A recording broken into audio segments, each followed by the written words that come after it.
बोलो दुर्गा माता की जय। दुर्गा माता का चौथा दिन आज है। कुष्मांडा माता की पूजा होती है। इसमें माँ दुर्गा के चौथे स्वरूप का नाम कुष्मांडा है। अपनी मंद हल्की हंसी द्वारा ब्रह्मांड को उत्पन्न करने के कारण इनका नाम कुष्मांडा पड़ा। नवरात्रि में चौथे दिन कुष्मांडा देवी के रूप के की उपासना की जाती है। इस दिन साधक का मन अनाहर चक्र में स्थिर होता है, अतः पवित्र मन में पूजा उपासना के कार्य में लगाना चाहिए। माँ की उपासना मनुष्य को स्वाभाविक रूप से भवसागर से पार उतारने के लिए सुगम और श्रेष्ठ अस्कर मार्ग है। माता कुष्मांडा की उपासना मनुष्य को अधिक व्याधियों से विमुक्त करने, उसे सुख समृद्धि और उन्नति की ओर ले जाती है। अतः अपनी लौकिक परलौकिक उन्नति चाहने वालों को कुष्मांडा की उपासना में हमेशा तत्पर रहना चाहिए। 5वां अध्याय देवी की स्तुति। अंबिका के स्वरूप की प्रशंसा। ओम ऋषि बोले, प्राचीन काल में शुंभ निशुंभ नामक को राक्षसों ने बल के मद में भर कर इंद्र त्रिलोकी का राज्य और यज्ञों का भाग छीन लिया। तत्पश्चात इन दोनों असुरों ने सूर्य, चंद्रमा, कुबेर, यम और वरुण के अधिकार भी छीन लिए। वायुदेव, अग्निदेव अधिकार भी छीन लिए। वह सब देवताओं को उनके राज्य से निकाल दिया। इस प्रकार देवता गणों ने राक्षसों से पराजित होकर के स्वर्गलोक से निकाल दिए गए और जाने पर अपराजिता पा करके मतलब हार गए। उसके बाद भगवती देवी का स्मरण करने लगे। वह सोचने लगे कि भगवती देवी ने हमें पहले वरदान दिया था कि देवताओं पर विपत्ति आने पर मैं तुम्हारे श्रवण करने से समस्त आपत्तियों को समूल नाश कर दूंगी। ऐसा सोचकर सब देवता इंद्र के साथ हिमालय पर्वत पर विष्णु की माया की देवी की स्तुति के लिए गए। देवताओं बोले, हे देवी और महादेवी को हम नमस्कार करते हैं। हे शिव नमस्कार करते हैं। प्रकृति एवं भद्र को प्रणाम करते हैं। हम नियम पूर्वक जगदम्बा को नमस्कार करते हैं। रुद्र को प्रणाम करते हैं। नित्य गौरी एवं धात्री को बारंबार नमस्कार करते हैं। ज्योतिषमय चंद्रणी एवं सुख स्वरूप देवी को मैं नमस्कार करता हूँ। सत प्रणाम करता हूँ। शरणागतों का कल्याण करने वाली एवं सिद्ध रूप देवी को बारंबार नमस्कार। राक्षसों की लक्ष्मी राजाओं की लक्ष्मी तथा श्रवणी शिव पत्नी को नमस्कार करते हैं। दुर्गा देवी को, दुर्गा स्थानों को पार करने वाली दुर्गा पारम को सब श्रवण करणी अखल्य खयती कृष्ण और धूम्र देवी को से सदैव नमस्कार करते हैं। अत्यंत शौर्य तथा अत्यंत रुद्र रूप को हम नमस्कार करते हैं, उन्हें हमारा बारंबार प्रणाम है। जगत की आधारभूत प्रेत देवी को बारंबार नमस्कार करते हैं। देवी जिस देवी को प्रणाम प्राणी मात्र विष्णु की माया कहते हैं, उनको नमस्कार करते हैं। हे देवी, समस्त प्राणियों को चैतन्य कहती हैं, उनको नमस्कार करते हैं। जो देवी संपूर्ण प्राणियों में दुख बुद्धि रूप से स्थिर हैं, उनको नमस्कार करते हैं। जो देवी सब प्राणियों में निंद्रा रूपी से विजय विराजमान हैं, उनको नमस्कार करते हैं। जो देवी संपूर्ण प्राणियों में क्षुधा रूप से विराजमान हैं, उनको नमस्कार करते हैं। जो देवी संपूर्ण प्राणियों में छाया रूप से स्थिर है, उनको नमस्कार करते हैं। जो देवी सब प्राणियों में जाति रूप से स्थिर है, उनको नमस्कार करते हैं। जो देवी सब प्राणियों में लज्जा रूपी रूप से स्थिर है, उनको नमस्कार करते हैं। जो देवी सब प्राणियों में श्रद्धा रूपी से स्थिर है, उनको नमस्कार करते हैं। जो देवी सब प्राणियों में कांति रूपी से स्थिर है, उनको नमस्कार करते हैं। जो देवी सब प्राणियों में लक्ष्मी रूपी से स्थिर है, उनको नमस्कार करते हैं। जो देवी समस्त प्राणियों में वृत्ति रूपी से स्थिर है, उनको नमस्कार करते हैं। जो देवी समस्त देवियों जीवों में स्मृति रूप से विराजमान है, उनको नमस्कार करते हैं, उनको बारंबार प्रणाम करते हैं। जो देवी समस्त जीवों में दया रूपी से स्थिर है, उनको नमस्कार करते हैं। जो देवी नमस्कार करते हैं। जो देवी समस्त दया रूपी में समस्त हैं, उनको नमस्कार करते हैं, उनको नमस्कार करते हैं, उनको बारंबार प्रणाम नमस्कार करते हैं। जो देवी समस्त जीवों में तुष्टि रूपी से स्थिर हैं, उनको नमस्कार करते हैं, बारंबार प्रणाम करते हैं। जो देवी समस्त जीवों में मातृ रूपी से स्थिर हैं, उनको नमस्कार करते हैं। जो देवी सब जीवों में भक्ति रूपी से स्थिर है, उनको नमस्कार करते हैं। जो देवी उनको स्थिर है, उनको नमस्कार करते हैं।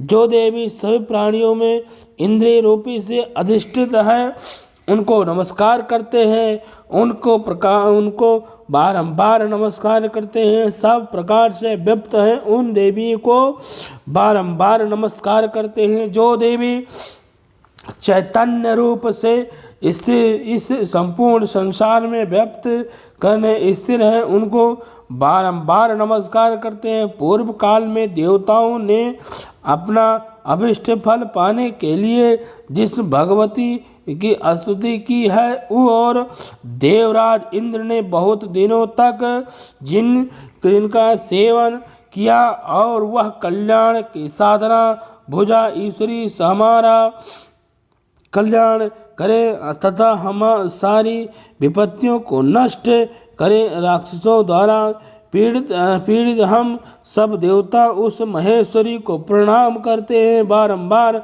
नमस्कार करते हैं, तथा जो भक्ति पूर्वक स्मरण करने पर तुरंत ही सब विपत्तियों को नष्ट करने की क्षमता रखती हैं, वह जगदम्बा को हम और सब नमस्कार करते हैं। और कल्याणमय करने वाली संपूर्ण विपत्तियों को दूर करने वाली, कृपा करने वाली, मध्यस्थ रखने वाली माँ को हम नमस्कार करते हैं। महर्षि मेघा बोले, हे राजन, इस प्रकार जब सब देवताओं की स्तुति कर रहे थे, तो उसी समय देवी पार्वती गंगा में स्नान करने के लिए आई। उस समय पार्वती जी ने देवताओं से कहा कि आप लोग इस समय किसकी स्तुति कर रहे हो? तथा तब उनके शरीर कोढ़ के प्रगाढ़ होकर के शिव बोली, हे देवता शुंभ दैत्य द्वारा निष्कासित एवं संग्रह में निशुंभ दैत्य से पराजित हुए मेरी स्तुति कर रहे हैं। पार्वती जी बोली, शरीर कोष्ठ से उसी समय अंबिका देवी प्रकट हुई जो समस्त लोकों में कोशिकी नाम से प्रसिद्ध थी। वह जिस समय पार्वती जी के शरीर कोश से अधिक प्रकट हुई, उस समय से पार्वती जी का शरीर काले रंग का हो गया और तब से उनका नाम कालिका देवी पड़ गया और वह हिमालय पर्वत पर निवास करने लगी। और शुंभ और निशुंभ के दूत चंडमुंड वहाँ आए और उन्होंने परम मनोहर रूप वाली अंबिका देवी को देखा। चंडमुंड शुंभ निशुंभ के पास जा करके बोले, हे महाराज, एक सुंदर सी हिमालय स्त्री है जो वो हिमालय पर्वत पर प्रकाशित हो रही है और असुरेश्वर हमने उस जैसी परम सुंदरी स्त्री को अब तक कहीं नहीं देखा है। ऐसी विश्व सुंदरी तो कोई नहीं है, इसलिए यह पता करना चाहिए कि वह कौन है और किसकी है। वह सब स्त्रियों में, रत्नों में सब वह अपने कांति से दसों दिशाओं को प्रकाशित कर रही है। आप चल करके उसे देख लो। और हे स्वामी, तीनों लोकों में हाथी, घोड़े और मणि इत्यादि जितने रत्न हैं वो सब इस समय आपके पास ही तो हैं, आपके घर में तो ही है, शोभयान है। और हाथियों में हाथी ऐरावत, हाथी और घोड़े में उच्च स्वर्ण घोड़ा परिजात नामक वृक्ष आपका ही तो है। इंद्र से प्राप्त हो चुके हैं और मतलब इंद्र से भी आप जीत चुके हैं। हंस सहित रत्न जड़ित ब्राह्मण का अद्भुत विमान भी आपके पास ही तो है। महापद्म नामक निधि आपने कुबेर से ही ले लिया है। समुद्र ने आपको किंचगी नाम की माला प्रदान की है, जिससे कमल कभी मुरझाते नहीं है। सोने की वर्षा करने वाला वरुण का क्षेत्र भी आपके पास है। रथों में श्रेष्ठ है और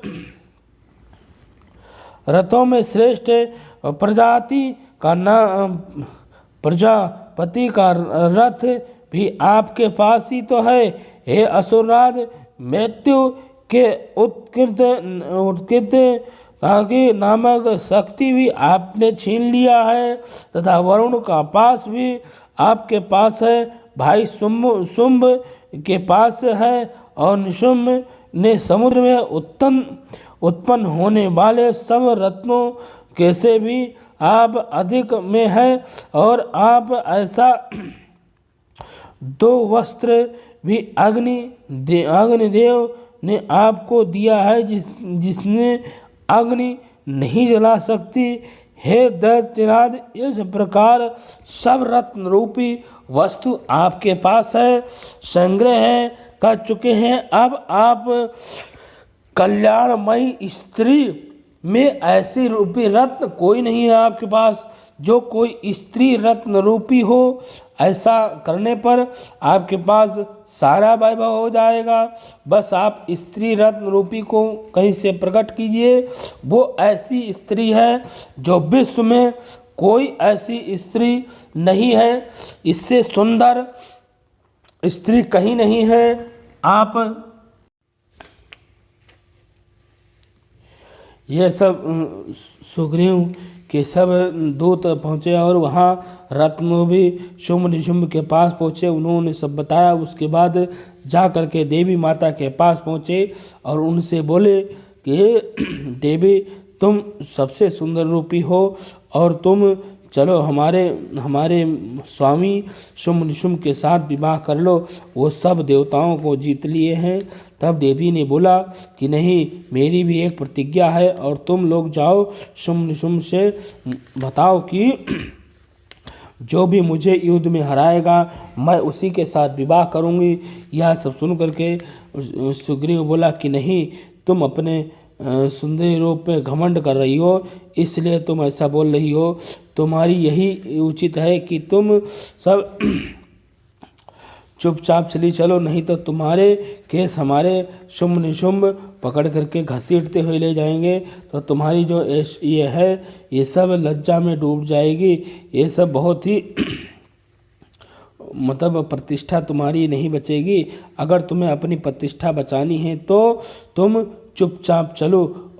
तो देवी ने बोला कि नहीं, मैंने भी कोई प्रतिज्ञा कर रखी है। अगर तुम्हारे शुंभ निशुंभ इतना ही बड़े बलवान हैं तो ठीक है, उनको जा करके बोल दो कि मैं अपनी प्रतिज्ञा नहीं तोड़ सकती हूँ। तब शुंभ निशुंभ वहाँ से चले गए कि जा करके, नहीं तो देवी गुस्सा हो जाएगी। वो दुर्गा माता की जय। 6ठा अध्याय धूम्रलोचन का वध। ऋषि बोले, हे देवी, बात सुनकर के दूत सुग्रीव क्रोध में भर करके असुर सम्राट शुंभ के पास पहुंचा और देवी के साथ हुई सारी बातचीत विस्तार पूर्वक बताई।